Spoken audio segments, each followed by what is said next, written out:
자, 오늘 계속해서 우리 지난주에서 사도행전 16장 말씀을 같이 나눠보도록 하겠습니다.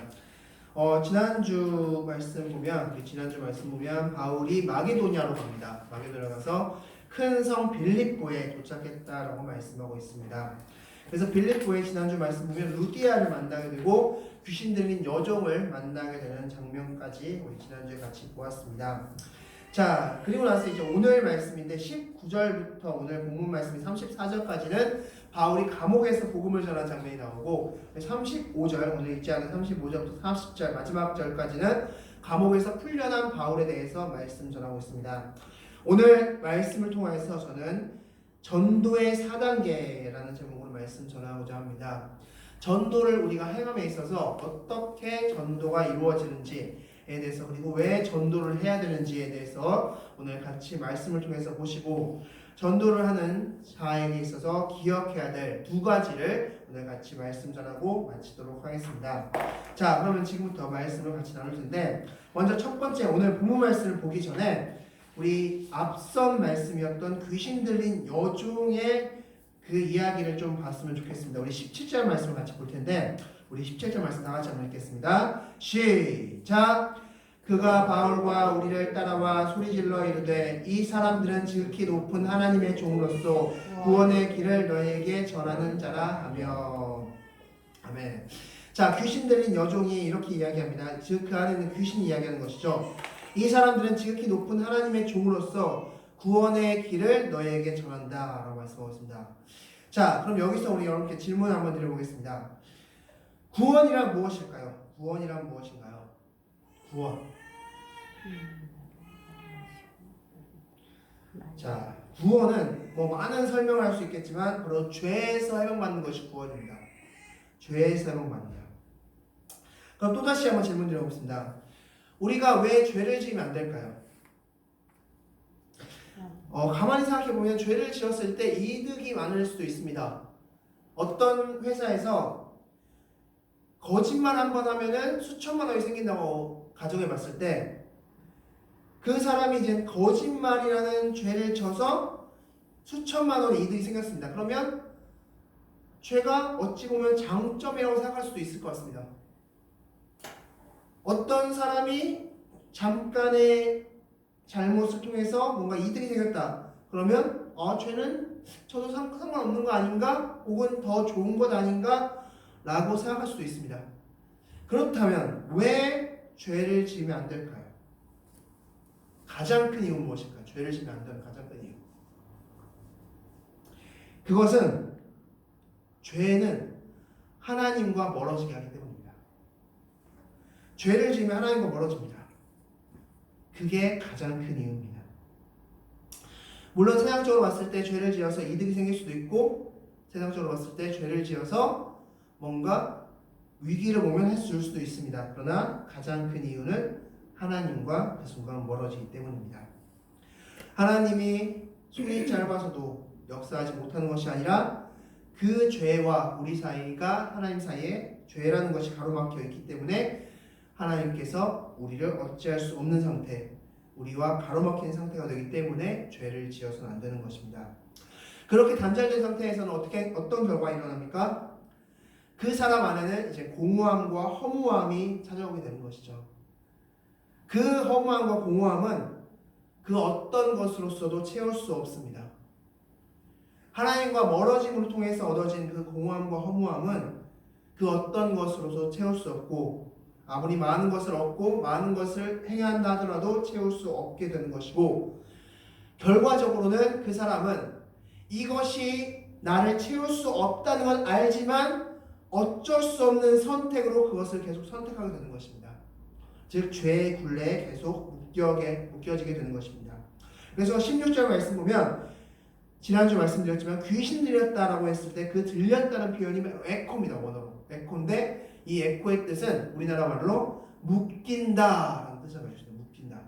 그러니까 죄는 묶이는 겁니다.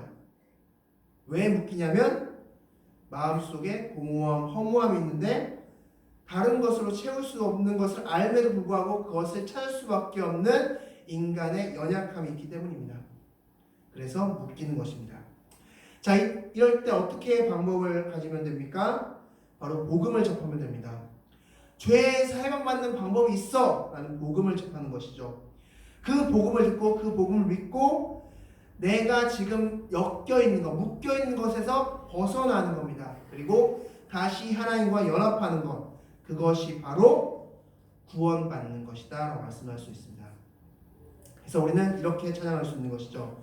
주 예수보다 더 귀한 것은 없다. 그동안 내가 누렸던 것은 아무것도 아니다라는 것이죠. 그것은 나를 이 공허함이나 부족함에서 채울 수 없다. 주 예수밖에 나를 채울 수 없다라고 하는 것입니다. 자, 한번 질문 들어보겠습니다. 우리 말씀을 통해서 잠깐 한번 질문을 보도록 하겠습니다. 말씀 보겠습니다. 말씀 우리 창세기 3장 10절 말씀 우리 같이 한번 보겠는데, 이 말씀을 통해서 우리가 죄가 어떤 건지 좀 더 자세히 보겠습니다. 창세기 3장 10절 다 같이 읽겠습니다. 시작. 이르되 내가 동산에서 하나님의 소리를 듣고 내가 벗었으므로 두려워하여 숨었나이다. 아멘. 너무나 잘 하시는 말씀입니다. 아담과 하와가 죄를 지은 직후에 하나님의 소리를 듣고 행한 반응입니다. 자, 질문 드리겠습니다. 아담과 하와는 실제 옷을 입지 않고 있었습니다. 그동안. 그런데 죄를 지은 다음에 아담과 하와가 부끄러워했다라고 성경을 표현하고 있습니다. 그래서 자신의 옷을, 자신의 몸을 무화과 잎으로 감췄습니다. 그리고 말씀에서 하나님을 두려워했다라고 말씀하고 있습니다. 왜 부끄러워했고 왜 두려워했을까요? 그동안 안 벗고 있었던 것이 아니라 벗고 있었는데 그동안은 부끄럽지 않았습니다. 그런데 갑자기 죄를 짓고 나서 부끄러워했고 두려워했습니다. 왜 그랬을까요? 제가 앞서 말씀드린 것과 연관해서 여러분 한번 설명해 보시기 바라겠습니다. 누군가 이런 질문을 여러분께 한다면 뭐라고 대답하시겠습니까? 죄를 짓고 하나님과 멀어지게 되지. 자, 이것은 하나님이 만드신 결혼이라는 제도를 통해서 우리가 설명할 수 있습니다. 예수 그리스도가 십자가에 달려 죽기 직전에 제자들에게 이런 말씀하셨습니다. 이제 내가 가는데 혼인집 신랑이 있을 때는 슬퍼하지 말고 떠날 때는 슬퍼하라 라는 말씀합니다. 즉 하나님과 우리와의 관계를 성경은 혼인으로 표현하고 있습니다. 즉 아담과 하와가 죄를 짓기 전에는 하나님과 인간 사이에는 연합이라는 것이 있었습니다. 하나님과 완전히 붙어 있었습니다. 그래서 아담이 하와에게 이런 말 하죠. 너무나 유명한 말씀이죠. 이는 내 뼈 중에 뼈요 살 중에 살이라. 이게 어떤 의미인 것 같습니까? 그냥 최상급입니까? 최상급? 최상급적인 표현입니까? 정확히 표현하면 이것은 너는 나다라는 표현입니다. 너는 나다. 그래서 그 다음 절에 1장 25절 말씀 보면 한 몸이 되었다 말씀하세요. 한 몸이 되었다. 즉 부부관계는 뭐냐? 한마디로 한 몸이 되는 겁니다. 너가 나고 나가 너다라는 겁니다. 내가 너고 너가 나야. 그래서 부부관계에서 가장 최고의 칭찬, 그 사이 가운데 최고의 칭찬은 너는 나야. 바로 최고의 칭찬입니다. 그래서 많은 목사님들이 그 핸드폰 전화 그 메시지에 그 제목의 이름에 바로 나라고 적고 있습니다. 나. 그냥 이 부인은 나고 이 신랑은 나다. 그게 성경적인 부부의 원리입니다. 나랍니다. 그렇게 연합된 그 부부 관계가 뭐 때문에 깨졌습니까? 죄 때문에 깨졌습니다. 그러면서 이제 남이 된 겁니다. 남이 되니까 다른 사람의 알몸이 보이기 시작하면서 부끄러워지기 시작합니다. 그리고 하나님과 연합이 끊어지면서 죄인으로서 하나님이 두려워지기 시작합니다. 자, 복음이 무엇이다? 구원이 무엇이다? 연합입니다. 연합. 하나님과 다시 연합되는 것이 구원이고 복음입니다. 그리고 그것이 깨어지는 게 죄입니다. 바울은 이것을 지금 전하고 있었던 것입니다. 그렇게 해서 여종 하나가 죄에서 풀렸는데, 자 이제부터 본격적으로 이제 본문 말씀 보이는데, 자 19절 말씀 다 같이 한번 읽겠습니다. 19절 말씀입니다. 시작. 여종의 주인들은 자기 수익에 소망이 끊어진 것을 보고 바울과 실라를 붙잡아 장터로 관리들에게 끌어갔다가 말씀하셨습니다. 아멘. 자, 바울이 이제 복음을 전하는데 전도를 하는데 첫 번째 단계, 우리 전도의 4단계라고 말씀드렸는데 그 첫 번째 단계는 바로 뭐냐면 영적 방해 단계입니다.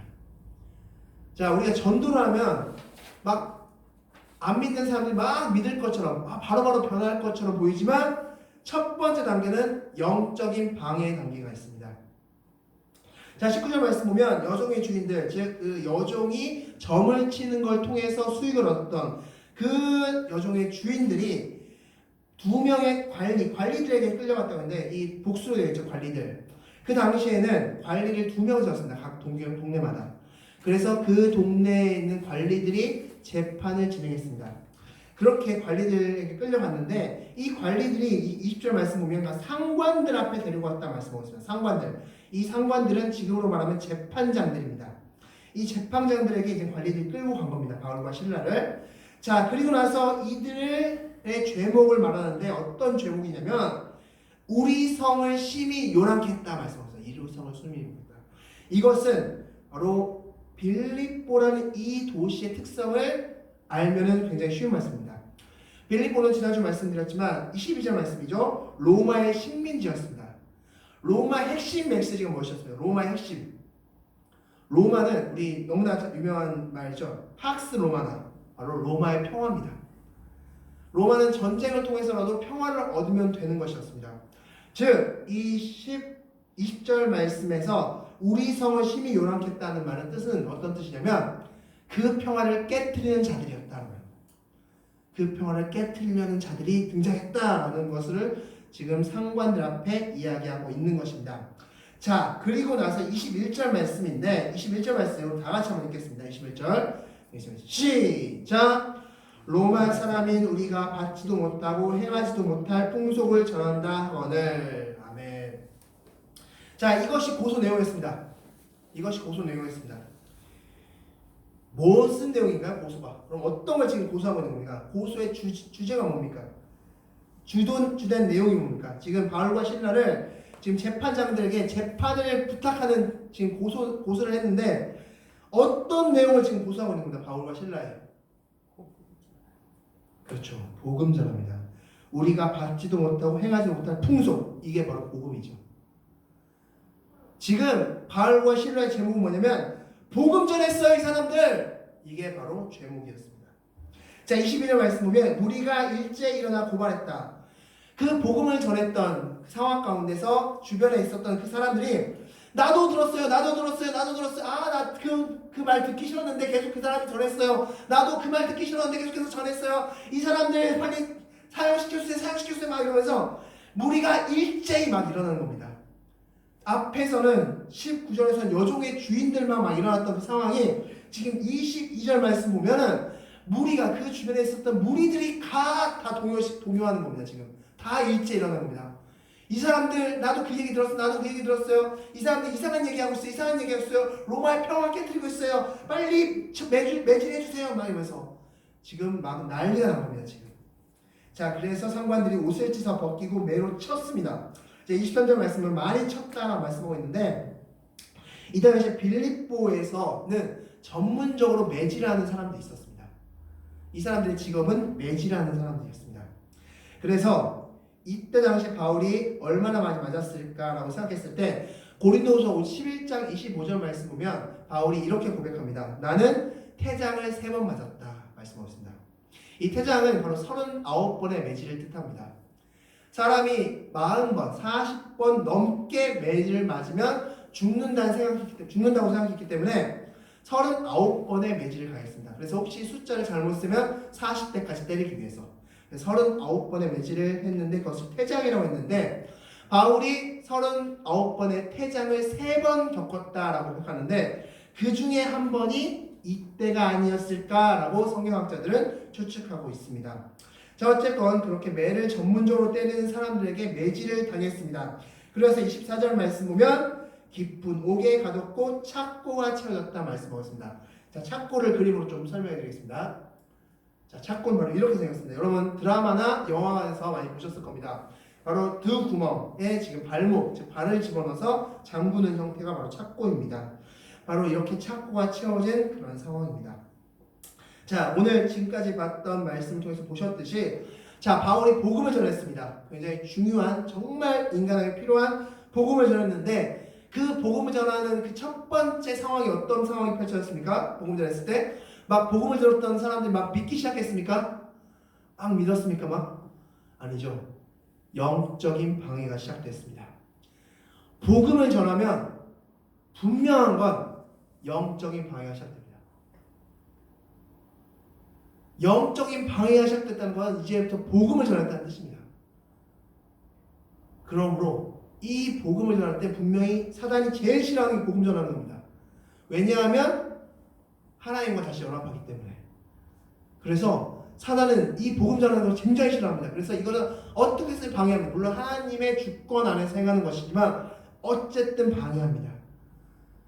그래서 우리가 복음을 전할 때 가장 먼저 일어나는 일은 누군가가 막 전도해서 돌아오는 게 아니라 영적인 방해의 시작이 일어난다는 것을 오늘 본문에서 가르쳐주고 있습니다.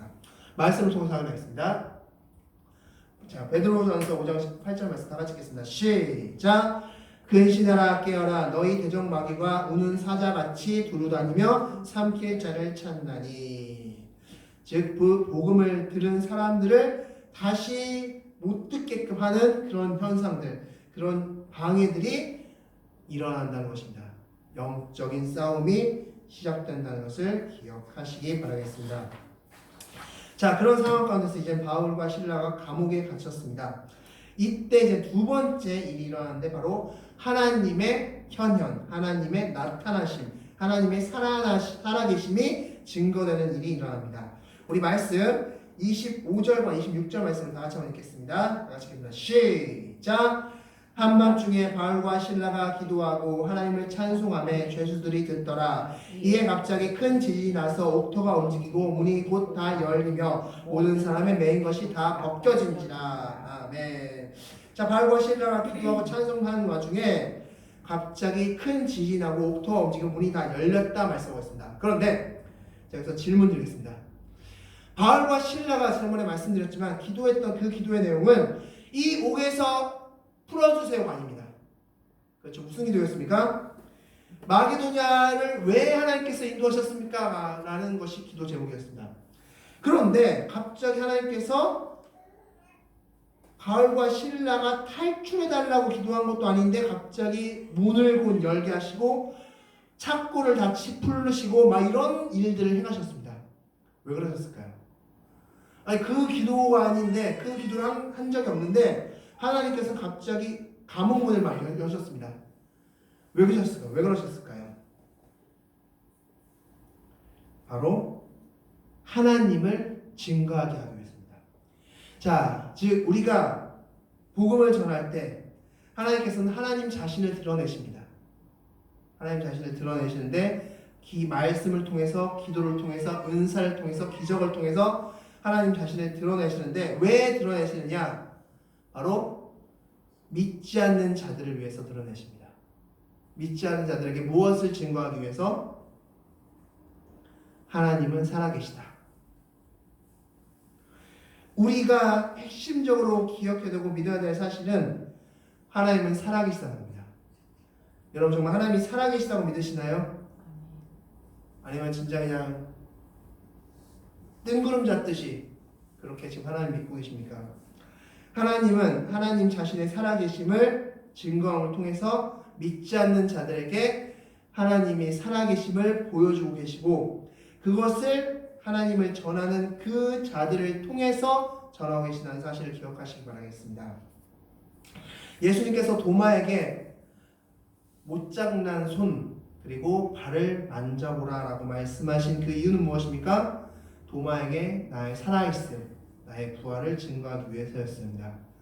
그럴 때 도마는 어떻게 했습니까? 그것을 알고 하나님을 고백했고 그러고 나서 결론적으로는 전승에 가면 도마는 인도에 가서 복음을 전하다가 창에 찔려 순교하는 그런 위치까지 가게 된 것입니다. 하나님은 자신의 살아계심을 증거하시는 분임을 기억하시기 바라겠고 우리가 믿어야 될 분은 살아계신 하나님임을 기억하십시오. 죽은 하나님이 아니라 살아계신 하나님입니다. 그걸 기억하시기 바랍니다. 자, 그렇게 해서 하나님께서는 그 일을 일으키셨고 이제 27절 말씀 보면 자, 간수가 자고 있다가 그래서 깼습니다. 그래서 이런 일이 일어난 걸 보고 자결하려고 했다. 죽으려고 했습니다. 그때 28절 말씀 바울이 우리가 다 여기 있다 라고 외쳤습니다. 자, 그리고 29절 말씀 보면 그 간수가 등불을 들어서 지금 무슨 상황이야? 라고 막 보고 있었습니다. 어떻게 이게 무슨 일이야? 무슨 일이야? 갑자기 이게 뭔 일이야? 라고 보고 있었고 나서 그래서 30절 말씀 핵심 말씀입니다. 우리 30절 31절 말씀인데 우리 먼저 30절 말씀 다 같이 한번 읽겠습니다. 시작! 그들을 데리고 나가 이르되 선생들이여 내가 어떻게 하여야 구원을 받으리까 하거늘. 아멘. 자, 질문 드리겠습니다. 좀 뜬금없는 질문 아닌가요? 지금 이 간수의 질문이. 자, 이런 질문이라면 좀 이해가 될 것 같습니다. 지금 이런 상황, 지금 막 문이 다 열리고 막 지진이 나고 이런 상황이기 때문에 이런 질문이라면 가능할 것 같습니다. 야, 이게 뭔 일이냐? 야, 누가 그랬어? 누가? 이거 누가 행한 일이야? 야, 자, 죄인들 어딨어? 죄인들 어딨어? 빨리. 어디서? 막 이런 질문이라면 뭔가 좀 이게 흐름상 맞습니다. 이야기의 흐름상. 그런데 지금 감옥 문이 열린 이런 상황에서 갑자기 간수가 질문한 게 내가 어떻게 하여야 구원을 얻습니까? 라는 질문입니다. 뭔가 좀 앞에 얘기랑 뭔가 맞지 않는 질문이라는 겁니다. 앞에 얘기랑 뭔가 이 앞에 전혀 이런 뉘앙스의 이야기가 없는 것 같은데 갑자기 간수가 이런 질문을 한 겁니다. 자, 뭘까요? 그렇다면 왜 이런 질문을 간수가 했을까요? 자, 30절 말씀 보면 그들을 데리고 나가 어디로 데려가냐면 집으로 데려갑니다. 그들 바울과 실라를 집으로 데려갑니다. 그러고 나서 질문한 게 뭐냐면 선생들이여 말씀합니다. 선생들이여. 이 선생들이여 이 한글 성경에서는 그냥 선생들이 그냥 높였다 정도로만 느껴지는데 이 선생들이여라는 말씀의 원어는 퀴리오스입니다. 퀴리오스. 이 퀴리오스라는 그 단어의 뜻은 뭐냐면 주님이라는 뜻입니다. 주님. 하나님, 주님 이런 뜻을 가지고 있습니다. 즉 이 간수는 바울과 실라에게 이 질문을 한 것이 아니라 누구에게 한 것입니까? 하나님에게 한 겁니다. 이것은 그렇기 때문에 질문이라기보다는 기도입니다. 내가 어떻게 해야 구원을 얻습니까? 자, 앞선 상황을 다시 보면 자, 큰 지진이 나서 옥문이 다 열리고 창고가 다 풀어지는 이런 상황을 보고 그래서 등불을 봐서 이렇게 비춰왔을 때 간수는 이런 생각을 한 겁니다. 야, 이거는 인간이 한 게 아니야. 그렇다면 누가 했을까? 되짚었을 때 광장에서 바울이 전한 복음이 생각났습니다. 아, 맞아. 바울과 실라라는 저 사람, 저 죄수들이 하나님을 증거했지. 하나님이 살아계시다고 했지. 아, 진짜 하나님 계시구나. 그러면서 자기가 그동안 품고 있었던 그 질문을 토해낸 겁니다. 나의 공허한 마음, 나의 힘든 마음, 나의 억울한 마음, 이 마음을 어떻게 해결할 수 있습니까? 라고 지금 하나님께 기도하는 겁니다. 자, 여러분, 전도를 하면 어떤 누군가에게 특정인에게 전도를 합니다. 그런데 그 사람은 변하지 않는데 그 주변 사람들이 변하는 경우가 종종 있습니다. 이 사람에게 복음을 전했는데 이 옆에 친구가 복음이 전해집니다. 여기서 복음을 전했는데 이 옆에서 가만히 듣고 있었던 이 사람에게 갑자기 구원을 받습니다. 지금 그런 상황인 것이죠. 중요한 건 바울과 실라 그때 복음을 전하지 않았다면 간수가 이런 일이 일어났을 때 어떻게 생각했을까요? 신비하다. 와, 야, 빨리 제보해. TV 제보해. 야, 이런 일이 있었어. 야, 제보해. 와, 어메이징. 와, 이런 어떻게 옥토가 이렇게 열리지? 와, 그냥 신기한 일로 끝났을 것입니다. 그런데 바울과 실라가 하나님을 증거했고 그것을 간수가 들었고 그럴 때 이러한 일을 그 바울과 실라가 전한 하나님과 연결시킬 수 있었다는 겁니다. 그러므로 우리는 어디서든지 복음을 전해야 된다는 것입니다. 왜냐하면 누가 구원받을지는 아무도 알 수 없는 겁니다. 그렇기 때문에 그래서 전합니다. 바울이 신라가 자신을 감옥에 가두고 지키고 있는 간수가 변화될 것이라고 어느 누가 생각했겠습니까?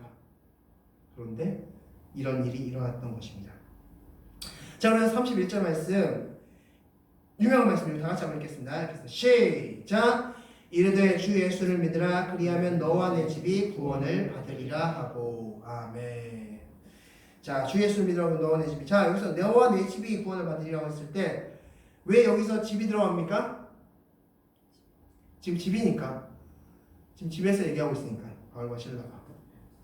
그래서 여기서는 뭐 나만 믿으면 온 가족이 구원받는다 이런 의미가 아니라 그냥 쉽게 말하면 주 예수를 믿으라. 그리하면 너가 구원을 받으리라 라는 것으로서 정의하셔도 충분합니다.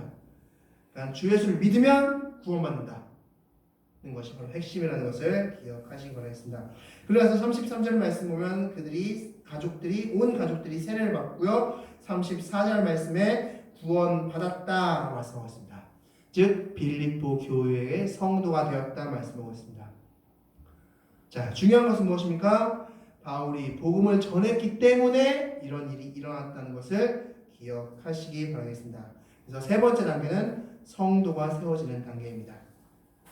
자, 마지막으로 이제 35절부터 4절 말씀에서 이제 바울의 네 번째 모습이 나오는데 바로 담대해졌습니다. 이제 바울은.